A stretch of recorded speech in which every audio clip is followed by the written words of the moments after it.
Yo, in this video, I'll be showing you guys an ultimate guide on how to make profit using trade-ups in Csgo. So just for a quick background on me, I have been doing trade-ups for more than 3 years now. I haven't been as active as I used to be, but I have been posting trade-up videos for anyone to see for 2 years now, and I have been doing some cool shit like going from nothing to a knife with just doing trade-ups. And overall, the last time I have computed, I have profited around 4 to 5,000 US dollars from trade-ups.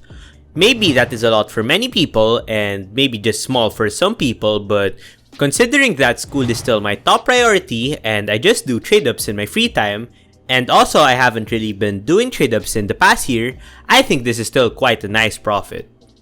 So I'll be explaining everything you need to know about trade-ups, so things like how trade-ups work and how to find profitable trade-ups, so even if you're an experienced trade-upper, there will be something here for you. So before we start, I'll be giving away an FRA1 Nightmare in this video, so if you want to enter, just check out the pinned comment down below. So are you looking for low float skins for your trade-ups? Then make sure to check out SkinsMonkey. SkinsMonkey is a site where you can trade your skins instantly. So if you're looking for low float skins, you can arrange the skins in float so you can find low float skins instantly. So SkinsMonkey is giving away a free $5 and a free 5% bonus, and all you have to do is put in my code elsu. So make sure to check out SkinsMonkey, link will be in the description. But now let's talk about trade-ups. So first of all, what are trade-ups? It is basically a feature in CSGO where you can put in 10 skins of the same rarity to get one skin of the next rarity. So we do need a bit of information about the way skins in CSGO work. So there are 6 possible rarities for any CSGO skins. There are consumer grade skins, industrial grade skins, mil-spec skins, restricted skins, classified skins, and covert skins. These are basically considered the rarity of the skins. So this is not a general case, but most of the time, the covert skins are rarer than the classified skins, which are also rarer than the restricted skins, and so on and so forth. So one more thing you need to know about trade-ups is that there are StatTrak and non-StatTrak trade-ups, and you can only trade up 10 all StatTrak skins in where you'll get a StatTrak skin, or 10 all non-StatTrak skins where you'll get a non-StatTrak skin. So the last thing that you need to keep in mind is that you cannot trade souvenir skins. So if you trade 10 non-StatTrak mil-spec skins, you'll get 1 non-StatTrak restricted skin. You guys basically get the idea. So now, let's talk about the odds to get the outcomes in trade-ups. So a lot of people are still very confused on how this works, so I have one question for you guys. Let's say we want to trade up for a Deagle Blaze, so we use a sawed-off copper from the Dust collection and 9 skins from the Bank collection. There are 3 restricted skins from the Dust collection and only 1 restricted skin from the Bank collection, so what do you think is the chance to get a Deagle Blaze? So most people would actually think that since there is 1 out of 10 Dust skin, we will have a 10% chance to get a Dust skin, and so that means that there's a 3.33% chance to get a Deagle Blaze, but this is actually very wrong, as it is actually more like an 8.33% chance. So the way many people explain this is that they say that trade-ups are skewed towards collections with more outcomes, but I think this is a very confusing way to explain this. So I have a better explanation for you guys. The best method to explain how to compute how this works is to use our example earlier of trading up for a Deagle Blaze.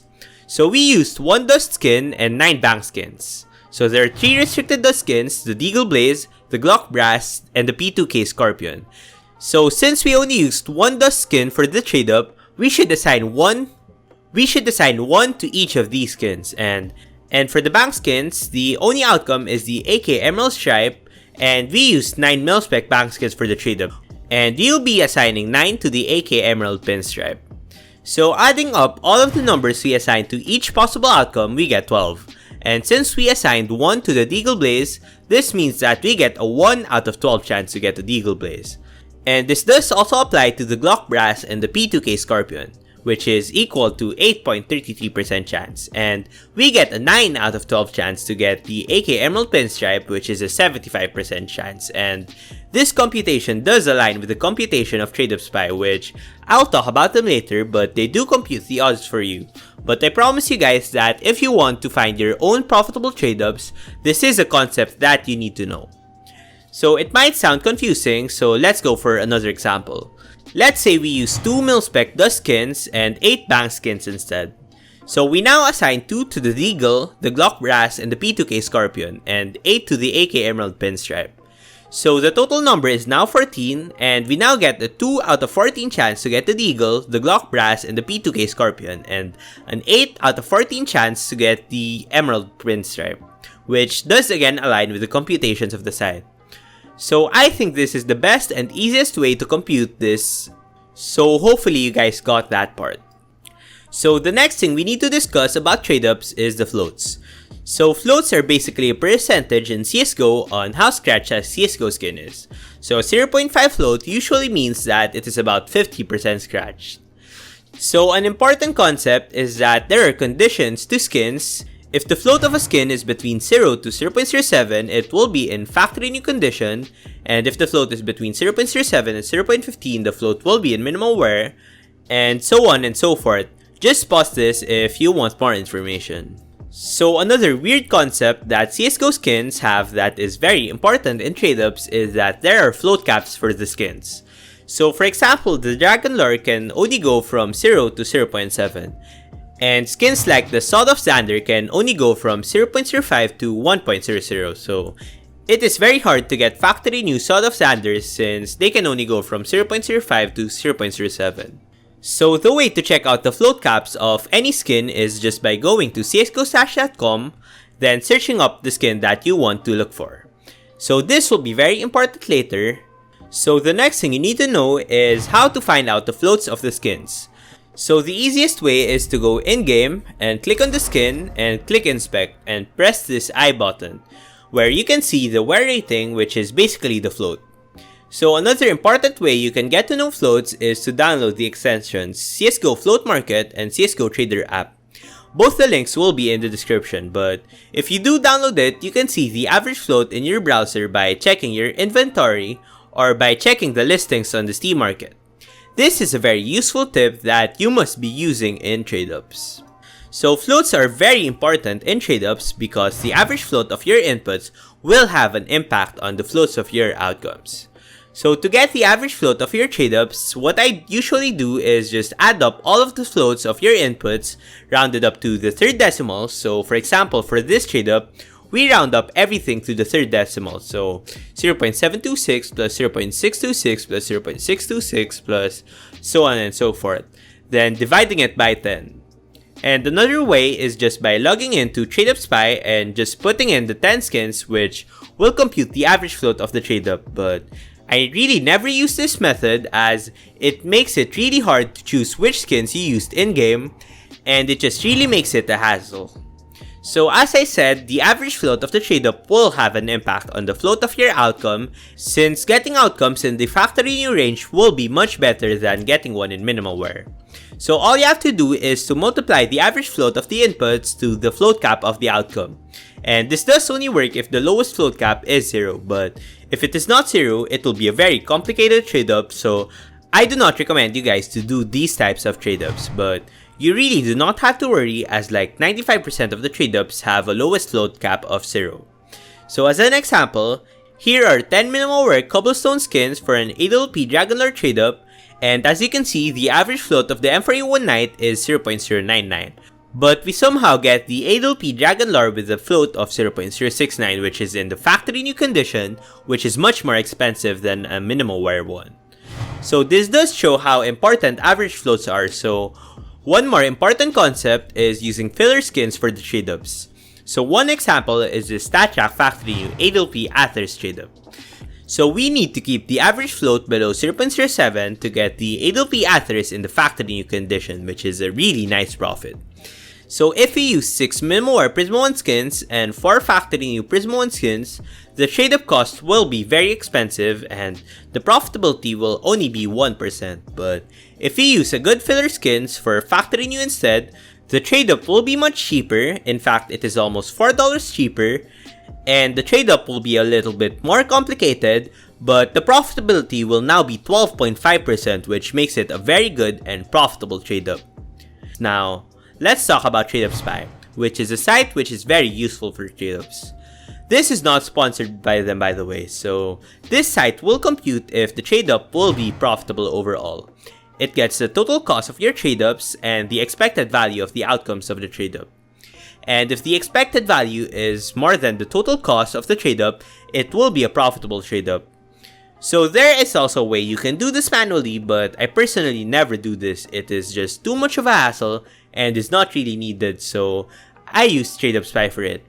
So for example, we do this trade-up aiming for the minimal wear revolver skins. So the float cap of restricted revolver skins are 0 to 1. So we just need to keep the average float below 0.15, so we will be using 6 field tested revolver skins and 4 minimal wear clutch skins. Just make sure that the average float is below 0.15, and as you can see here, it is a very profitable trade-up even after Steam tax, since we will have an ROI of 24.44%, which is very nice. So let's say you found one trade-up you like on one of my trade-up videos. So how do you find the inputs for your trade-ups? So there are actually 3 ways on how to do this.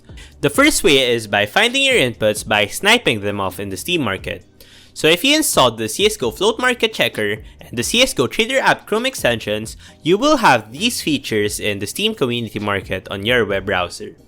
For some reason, on default, it only shows 10 listings per page, but you can set it up to 100 listings. And Csgo Float Market also has a feature where you can sort the listings by floats, so you can get the lowest floats possible for your trade-ups. So next way to get inputs is by using buy orders. So many people really hate using buy orders, but it really is the easiest way to get inputs for the trade-ups, especially for trade-ups I show in my videos, since many people will be sniping off the good float skins after I post my videos. So I really won't get much into detail as I have a video planned on how to set up buy orders, but basically just look at the graph to see how high and how low the price of that item goes for. Then see the buy order book and check what price you can get a buy order for. Then, just sell off the bad floats you get for break even or small loss, so you will not be losing anything, so that is really nice. Last method for finding floats is using third-party sites. So you can use third-party marketplaces like SkinsMonkey or Buff or anywhere you want, but this does make things a bit complicated, so make sure to be wary of that, but yeah, that's basically it. So last thing I need to talk about is finding profitable trade-ups. So this is the most complicated part of the video as it is not really something I can teach to you guys, but what you really need to do is get comfortable with doing trade-ups first. So you should know which skins are very profitable, and the best way I really recommend you guys to practice this is just really by looking at trade-ups of other people. So I recommend you guys to watch my trade-up videos, all of them are really profitable. I even have a series in where I go from nothing to a knife with trade-ups, they are insanely good, but of course you can watch trade-up videos of other people, but I honestly think that the trade-ups I show are way better than the other trade-ups from other YouTubers, as some of them even show trade-ups that are not even profitable, so make sure to check them out.